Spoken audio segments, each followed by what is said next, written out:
मेरे पुराने दोस्त और कहीं बेहतरीन कलाकार मुझसे भी ज़्यादा, वरुण सूरी। अगर वो खड़े भी हो जाए तो उन्हें कुछ बोलने की ज़रूरत नहीं है मेरी तरह। वो वैसे ही दिखता है। और मेरी को एक्टर, हम दोनों की को एक्टर दिव्या मलिक, जिन्होंने पहली ही फिल्म से कमाल कर दिया है, साबित कर दिया है कि उम्र से कोई लेना देना नहीं होता, सिर्फ टैलेंट से होता है। और उसके बाद आप सबका फिर से तहे दिल से बहुत बहुत शुक्रिया। सब एक्टर्स यहाँ पे हैं, तो मैं उस बच्ची को भी बुलाना चाहूंगी जो यहाँ पे मिसिंग थी, पर यहाँ पे उनका होना बहुत जरूरी है। Janesha Suri, can you please come here? Is she here? Okay, थोड़ी देर में बुला लेंगे। ठीक है। Yes sorry. 3 साल पहले ये सपना देखा था हमने।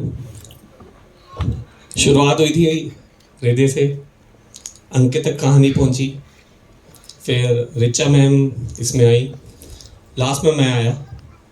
और जब मैंने ये कहानी सुनी, मुझे अभी से ज़्यादा तब ताज्जुब हुआ था, क्योंकि अब तो हमने जी ली है वो कहानी, तो हम पर्दे पर देखेंगे।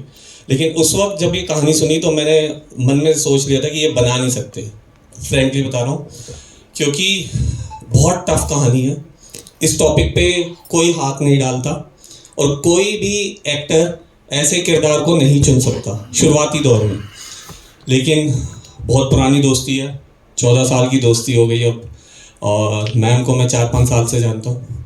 14 साल में तो भगवान राम को भी राज्य मिल गया था, हमें पता नहीं हमें मिलेगा नहीं मिलेगा, वो सब आप पर है। फिलहाल जब ये कहानी शुरू हुई थी और जब किरदार शुरू हुए थे सारे आना एक एक करके, सबकी अपनी अपनी डेस्टिनी थी, सब अपने अपने किरदार में, मुझे ऐसा लगता है कुछ अंश उनमें ऑलरेडी था उस किरदार का, बाकी उन्होंने अपने टैलेंट से, अपनी मेहनत से निखारा। अशोक पुराण सर थे जिन्होंने हमारी वर्कशॉप की 3 महीने और 2 महीने लगभग। उसके बाद फिर हम लोकेशंस ढूंढना हमने शुरू किया, क्योंकि हमारे साथ एक बहुत बड़ी दिक्कत थी, वो थी कि लाइव लोकेशन पे हमें शूट करना है। और वो जो लाइव लोकेशंस थी वो ऐसी नहीं थी कि आप मार्केट में खड़े हो गए और शूट कर लिया, नहीं।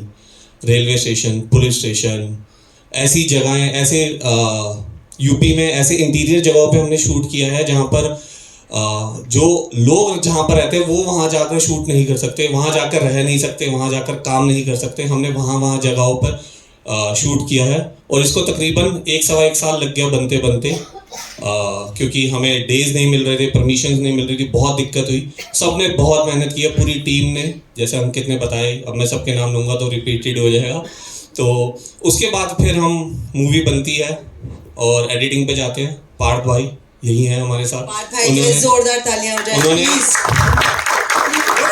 हमारा एडिटर, आपने जो प्रोमो देखा वो भी इन्होंने ही एडिट किया है हमारा। इन्होंने वो मूवी देखी और इन्होंने कहा, अंकित से पूछा था कि ये आप ही ने डायरेक्ट किया, क्योंकि इसमें बहुत कंफ्यूजन, बहुत सारी चीज़ें थी और हम एक्स्ट्रा लेकर चल रहे थे, एक्स्ट्रा कॉन्शियस होकर चल रहे थे, क्योंकि हमारा पहला प्रोजेक्ट था, या ये कुछ ना छूट जाए, वो कुछ ना छूट जाए।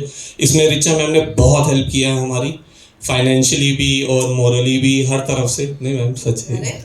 तो क्योंकि हम न्यू कमर थे, प्रोड्यूसर होना, हाँ वो, लेकिन इतनी फ्रीडम कोई प्रोड्यूसर देता नहीं है, क्योंकि उसका एक बजट होता है। मैम ने कहा कि ठीक है, तुम्हें लग रहा है ये शॉट ऐड ऑन होने से क्रिएटिविटी में और ज़्यादा फर्क पड़ेगा? अंकित और मुकुल भाई ने बोला हाँ पड़ेगा, तो हो गया। और मैम ने कहा ओके ठीक है, मेरी तरफ से ओके है। तो ये बहुत बड़ी बात होती है डायरेक्टर्स को, क्योंकि आपको क्रिएटिव, आप वहीं पे फंसते हो जब आपका फाइनेंस आपको कमज़ोर कर देता है। लेकिन अगर आपका फाइनेंस स्ट्रांग है तो आप क्रिएटिविटी में आगे निकल जाते हो। हमें रेलवे स्टेशन नहीं मिल रहा था, मैं कुछ चीज़ें हैं, थोड़ा सा टाइम ले रहा हूँ लेकिन बता रहा हूँ। हमें रेलवे स्टेशन नहीं मिल रहा था, बड़ी दिक्कत हो रही थी। तो हमने डिसाइड किया क्यों ना हम बस स्टैंड पे कर लेते हैं। मैंने कहा नहीं, क्रिएटिविटी के साथ कोई समझौता नहीं, जो लिखा गया है जैसा है वैसा ही करेंगे, क्योंकि वही जान है। फिर धीरे धीरे करते जब एडिटिंग पे आई, पार्थ भाई ने बहुत मेहनत की है, 5-6 महीने लग के एक एक सीन पे, एक एक शॉट पे बहुत मेहनत की है, बहुत डिबेट हुए, क्योंकि हमारा फर्स्ट प्रोजेक्ट था, बहुत सारी चीज़ें हुई। उसके बाद मूवी बनती है। फिर मैं इस बात में पूरी ओहान टीम के लिए की तरफ से सबको ये कहता हूँ कि हमें लोग बहुत अच्छे मिले हैं, चाहे मुंबई हो, दिल्ली हो, यूपी हो। फिर हमारे में हमारी टीम से एक शख्स जुड़ते हैं जिन्होंने पूरा नजरिया बदल दिया, हमारा पूरा एनर्जी भर दी पूरी, और इसमें जान डाल दी। वो थे विजय वर्मा जी, विजय वर्मा जी। मैं पोस्ट हाउस से। हाँ, मैं उनकी बहुत शुक्रगुजार हूँ। थैंक यू सर, आपने मेंटोर किया और मेरे को बहुत गाइडेंस दिखाई। मैं I can not thank enough. Thank you so much for lovely music, for lovely person, for guiding me everywhere. अच्छा, ओहाम है क्या, इन्होंने ही गाया है। गायक भी यही है। और मैं तो फैन हो गया सर, सीरियसली बताऊं, और बहुत मज़ा आया सर से। बहुत चीज़ें सीखने को मिलती है, 2 मिनट भी बैठ जाओ तो बहुत सारी चीज़ें समझ में आने लग जाती है। फिर करते फिर विजय जी ने हमें एक और शख्स से मिलवाया, उनका नाम है पंकज रैना जी। क्या बात है पंकज सर। इन्होंने, ये हमारे डबिंग डायरेक्टर थे लेकिन फैमिली का हिस्सा हो गए, पता ही नहीं चला।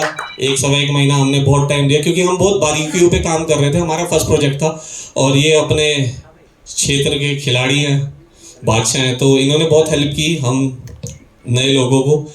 और फिर उसके बाद जब धीरे धीरे आते रहे, फिर हमें पारस जी मिले जिन्होंने पोस्टर डिज़ाइन किया जो आप देख रहे हैं। फिर और आगे गाड़ी चली, फिर हमें एक और पंकज जी मिले, उन्होंने जो हमारे फॉन्ट्स और टेक्स्ट किए हैं। ये पूरी जब टीम बन गई हमारी, तो आपके सामने ये ट्रेलर टीजर आया है। ये हमारी 3 साल की मेहनत है जो आपने लगभग 2.5 मिनट में देख ली।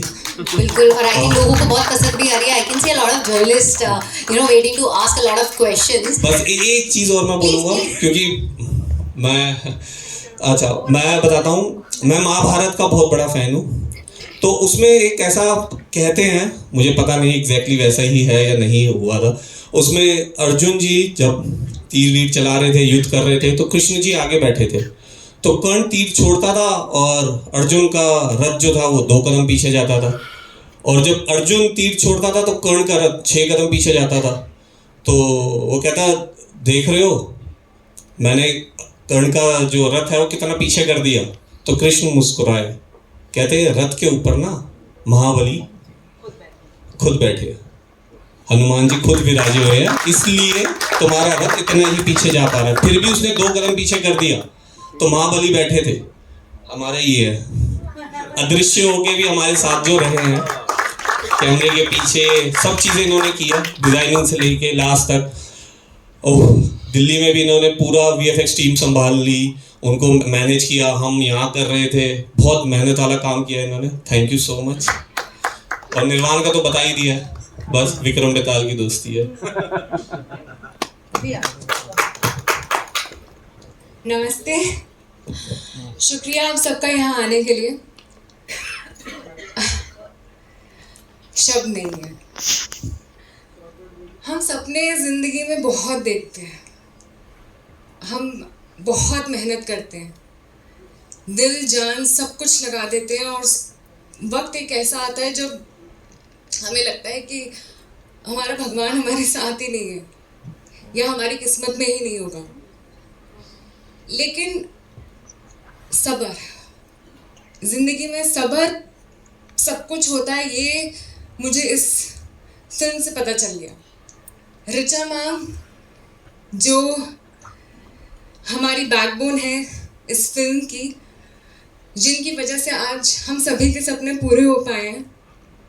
अंकित सर, मंजीत जी जिन्हें हम प्यार से मंजीत जी बुलाते हैं, हृदय जी, वरुण जी, मुकुल जी, निर्वाण सर, इन सब ने मुझ पे इतना भरोसा दिखाया, इतना ट्रस्ट दिखाया कि मैं एक न्यू कमर जिसका इतना कोई एक्सपीरियंस नहीं है, वो इन्होंने मेरी काबिलियत पे इतना भरोसा दिखाया कि मैं इनके सपनों को भी पूरा कर पाऊंगी।